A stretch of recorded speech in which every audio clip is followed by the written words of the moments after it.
আসসালামু আলাইকুম প্রিয় দর্শক, আজকে 8ই মার্চ, গতকালকে 7ই মার্চ ছিল। 7ই মার্চ আমাদের জাতীয় জীবনে একটা গুরুত্বপূর্ণ দিবস, দীর্ঘদিন ধরে ছিল, এখনও আছে। আমরা মনে করি, আমি তো মনেই করি 7ই মার্চ আমাদের একটা খুবই গুরুত্বপূর্ণ দিবস, এই কারণে যে আমি মনে করি যে আমাদের স্বাধীনতার যে ভ্রূণ, আমি মনে করি সেই ভ্রূণের প্রথম প্রকাশ ঘটেছিল 7ই মার্চে। 7ই মার্চে রেসকোর্সের ময়দানে বঙ্গবন্ধু শেখ মুজিবুর রহমান প্রথম ঘোষণা করেছিলেন যে আমাদের এবারের সংগ্রাম আমাদের স্বাধীনতার সংগ্রাম, প্রথম এটা ঘোষণা হয়েছিল। তারই আলোকে মুক্তিযুদ্ধ হয়েছে। তার 3 সপ্তাহের মধ্যে আমরা স্বাধীনতা ঘোষণা করেছি এবং আমরা মুক্তিযুদ্ধে লিপ্ত হয়েছি। যারা মুক্তিযুদ্ধে গেছেন, ওই সময় গেছেন, যারা পরবর্তী যারা এগুলি স্মৃতিচারণ করেছে, তারা অনেকেই বলেছেন যে 7ই মার্চের ভাষণের মধ্যে আমরা মুক্তিযুদ্ধের প্রকৃত স্বাধীনতার ঘোষণাটার ইঙ্গিত ওখানেই পেয়েছি। আমাদের এত বড় একটা গুরুত্বপূর্ণ দিবস, যা নাকি আন্তর্জাতিকভাবে ইউনেস্কো এখন এই ভাষণকে স্বীকৃতি দিয়েছে, সেই 7ই মার্চের সেই ঘোষণার দিবসটা আমাদের জাতীয় দিবস থেকে সরিয়ে ফেলা হয়েছে। কে সরিয়ে ফেলেছে? এই ডক্টর ইউনূসের নেতৃত্বে এবং কতগুলি বেয়াদব টাইপের লোক, যাদেরকে উনি উপদেষ্টা বানিয়েছিলেন, তারা এই দিবসটাকে আমাদের জাতীয় দিবস থেকে সরিয়ে দিয়েছে। আমাদের শতাধিক জাতীয় দিবস আছে, তার মধ্যেও এই দিবসটা স্থান পায়নি ওদের, কারণ ওরা এগুলো বাতিল করে দিয়েছে। এভাবে আমাদের স্বাধীনতার ইতিহাসকে জাতির কাছ থেকে ভুলিয়ে দেওয়ার জন্য এমন কোনো কাজ নাই, এমন কোনো অপকর্ম নাই যা নাকি অন্তর্বর্তীকালীন সরকার এবং তার উপদেষ্টারা করেনি। অন্তর্বর্তীকালীন সরকারের বিদায় হয়েছে, তারা চলে গেছে, নতুন একটা গণতান্ত্রিক সরকার আসছে। এটা বিএনপির সরকার, এবং এই বিএনপির যিনি প্রতিষ্ঠাতা জেনারেল জিয়াউর রহমান, তিনিও কিন্তু স্বাধীনতা যুদ্ধের একজন মহানায়ক, এবং তিনিও 7ই মার্চের এই ভাষণকে অবশ্যই গুরুত্ব দিয়েছেন। তার সরকারের আমলে আমাদের এই 7ই মার্চের ভাষণের কি দুর্দশা হয়েছে। 7ই মার্চ জাতীয় কোনো দিবস এখনও নয় কাগজে কলমে, আমি ঠিক আছে মানলাম, যদি কখনো আবার হবে, কিন্তু তার মানে কি এই যে আমি এই 7ই মার্চের ভাষণটা শুনতে পারবো না? তার মানে কি এই যে আমি 7ই মার্চের ভাষণটা নিয়ে শুনলে পরে আমি আইন অমান্যের মামলায় পড়ে যাব? দেশে কিন্তু তাই হয়েছে। 7ই মার্চে আমরা দেখেছি চানখাঁরপুর এলাকা থেকে, চানখাঁরপুর মোড় থেকে একজন সাউন্ড বক্সে 7ই মার্চের ভাষণ বাজাচ্ছিল। ঢাকা বিশ্ববিদ্যালয়ে একজন সাবেক ছাত্রকে ধরে আনা হয়েছে এবং তাদের শাহবাগ থানা নিয়ে যাওয়া হয়েছে। তাদেরকে জিজ্ঞাসা করা হয়েছে শাহবাগ থানার ওসিকে যে ওনাকে আপনি ধরলেন কেন? তখন এই ওসি মনিরুজ্জামান উনি বলেছেন প্রথম আলো পত্রিকাকে যে ওটা বঙ্গবন্ধুর 7 মার্চের ভাষণ বাজাচ্ছিল, এটা তো নিষিদ্ধ, এই জন্য নিয়ে আসা হয়েছে। মানে এই লোকটা জানেও না, উনি ওসি হয়েছেন, উনি জানেনও না যে কোনটা নিষিদ্ধ কোনটা নিষিদ্ধ নয়। 7ই মার্চের ভাষণ নিষিদ্ধ কে করেছে?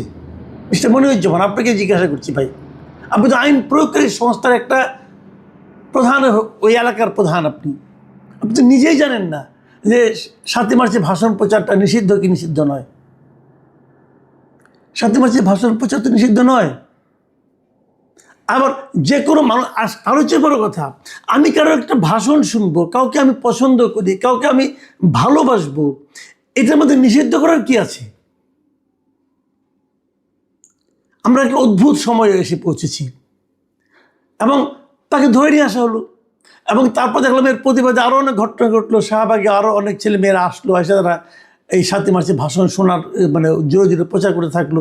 এটা নিয়ে আবার মারামারি, আবার ওই রকম স্বাধীনতা বিরোধী একটা গ্রুপ এসে তাদেরকে আটকানোর চেষ্টা।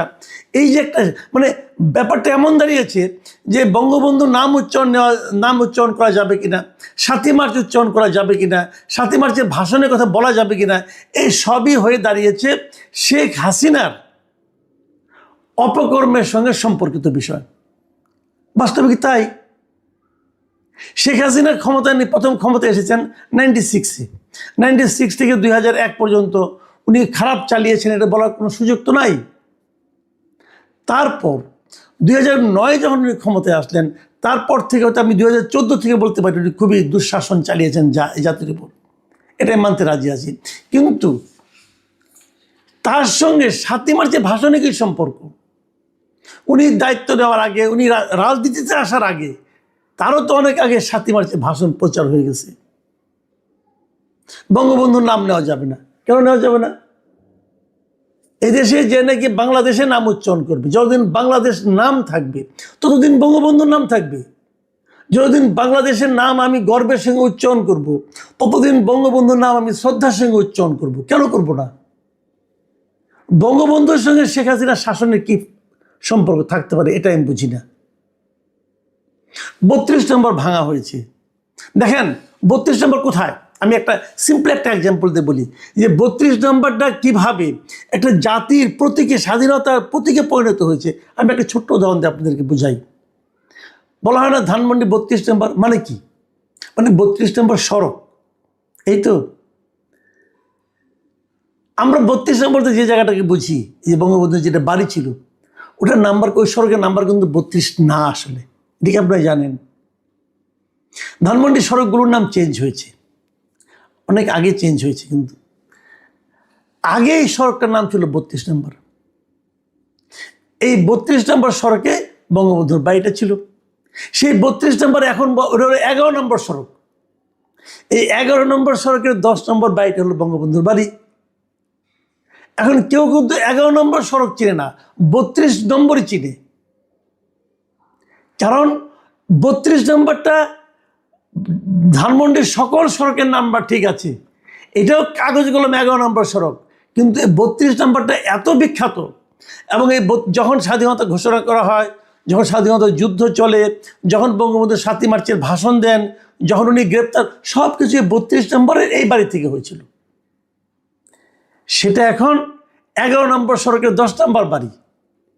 আপনারা ভেঙেছেন 11 নম্বর সড়কের 10 নম্বর বাড়ি, যারা ভেঙেছেন তাদেরকে বলছি। কিন্তু মানুষের মনে কিন্তু রয়ে গেছে 32 নম্বর। এদেশের মানুষের মন থেকে 32 নম্বর ভাঙার চেষ্টা করেন না, আপনারা নিজেরাই ধ্বংস হয়ে যাবেন। পাক বাহিনী পর্যন্ত এটা ভাঙার সাহস পায় নাই, কিন্তু আপনারা গায়ের জোরে ভেঙেছেন। এই ভাঙার মাধ্যমে আরো হাজারো বাঙালির মনে এই 32 নম্বরকে চিরস্থায়ী করে দিয়েছেন আপনারা। এই ভগ্নস্তূপের জায়গায় একদিন দেখবেন কত বড় ভবনের তৈরি হয়, যদি থাকেন বেঁচে দেখতে পারবেন। এইভাবে ভাঙলে হয় না। শেখ হাসিনার অপশাসন, শেখ হাসিনার স্বৈরাচারী শাসন, শেখ হাসিনার ফ্যাসিবাদী আচরণ, এই সব কিছুর আমরা নিন্দা করি এবং এই সব কিছুর বিচার হতে হবে, আমি এটা মনে করি। আপনারা সেই বিচারটা করেন, কিন্তু বিচার না করে আপনারা যদি গায়ের জোরে এরকম ভাঙতে থাকেন, পুড়তে থাকেন, তাহলে বরঞ্চ তাদের প্রত্যাবর্তনটাকে আপনারা ত্বরান্বিত করছেন। এই জিনিসটা মাথায় রাখবেন। আর আমি এই যে সরকার, বিএনপি সরকার, ওনার একটা গণতান্ত্রিক গভর্নমেন্ট, আমি ওনাদের কাছে জিজ্ঞাসা করতে চাই, আপনাদের পুলিশরা কি করছে? আপনারা পুলিশদেরকে কি ইনস্ট্রাকশন দিয়েছেন? একজন লোক 32 নম্বরে বঙ্গবন্ধুকে ভালোবেসে ফুল দিতে যাবে, তাকে আপনি অ্যারেস্ট করবেন এবং অ্যারেস্ট করে তাকে আপনি সন্ত্রাস বিরোধী মামলা ঢুকাই দিবেন? ফুল দেওয়াটা কি সন্ত্রাসী কাজ? তাও সেই মামলা কি আজকে থেকে 5 মাস আগের মামলা। কাজটা ঠিক হয়েছে ভাই? এর নাম গণতন্ত্র? আপনারা তো মাত্র গণতন্ত্রের যাত্রা শুরু করেছেন, এখনই এগুলি দেখাচ্ছেন। এই সরকারের কাছে আমার আরেকটা বক্তব্য, আপনার যে পুলিশ কর্মকর্তা বলে যে 7ই মার্চের ভাষণ নিষিদ্ধ, সেই পুলিশ কর্মকর্তার বিরুদ্ধে আপনার অ্যাকশন নিতে দেরি হচ্ছে কেন? নাকি আপনারা তাদেরকে শিখিয়ে দিয়েছেন এগুলো? সে পুলিশ হওয়ারই যোগ্য না, যে আইন জানে না। আমি এই সরকারের উপর সত্যি এখন কিন্তু হতাশ হতে শুরু করেছি। আজকে তো আমি বেশ হতাশ, এই কারণে যে আজকে আরেকটা খবর শুনলাম যে আনিস আলমগীরের নাকি আজকেও জামিন হয়নি। তার মামলা আজকে উঠেছিল, তার জামিন হয়নি। এই যে সে খুনের মামলার আসামিরা জামিন পায়, একদিনে 5টা জামিন পায়। এই সাবির হোসেন চৌধুরী খুনের মামলা, তার 5টা 6টা মামলা আছে, ম্যাজিস্ট্রেট কোর্ট থেকে জামিন পেয়ে গেছে একই দিনে। আর আনিস আলমগীর, সে কি খুন করছে রে ভাই? সে কিন্তু সাংবাদিক, সত্য কথা বলতে গেছিল, ইউনিট সরকার তাকে আটকে রাখছে। আমি ভেবেছিলাম এই সরকার এসে বোধহয় প্রথম তার মামলাটাকে বাতিল করে দিবে। এই সরকার এসে কিন্তু কয়েক হাজার মামলা অলরেডি বাতিল করে নিচ্ছে, উঠাই নিচ্ছে। আনিস আলমগীরের মামলা আছে, আনিস আলমগীরকে জেলখানা থেকে বের হতে দেওয়া হবে না। এটার নাম আইনের শাসন? আমি খুবই মর্মাহত, খুবই দুঃখিত এগুলো দেখে। আইনের শাসন কায়েম করতে চেয়েছেন তারেক রহমান সাহেব। আমি ওনাকে বলবো যে আপনি বিবেচনা করে দেখেন, এগুলো কি আইনের শাসন হলো? একটা লোক একদম সে বঙ্গবন্ধুকে ভালোবাসে, সেগুলো যেতে পারবে না? সে 7ই মার্চের ভাষণটাকে তার কাছে গুরুত্বপূর্ণ মনে হয়েছে, সেটা বাজাতে পারবে না? আর জামিনযোগ্য মামলায় আনিস আলমকে জামিন পাবে না? সত্যি আমি খুব হতাশ। আমি জানি না বিএনপি সরকার এগুলিকে কীভাবে দেখে। হয়তো তারা কি মনে করে, তারা কি আগের ধারাবাহিকতা রক্ষা করতে চায় কিনা এটা আমি জানি না। তবে আগের ধারাবাহিকতা রক্ষা করতে গেলে আগের সরকারের, মানে অন্তর্বর্তীকালীন সরকারের ব্যাপারে এই দেশের মানুষের কি মনোভাব, সেটাই আপনাদেরকে একটু জেনে নেওয়ার জন্য অনুরোধ করব। প্রিয় দর্শক, এখন এই পর্যন্তই। আল্লাহ হাফিজ।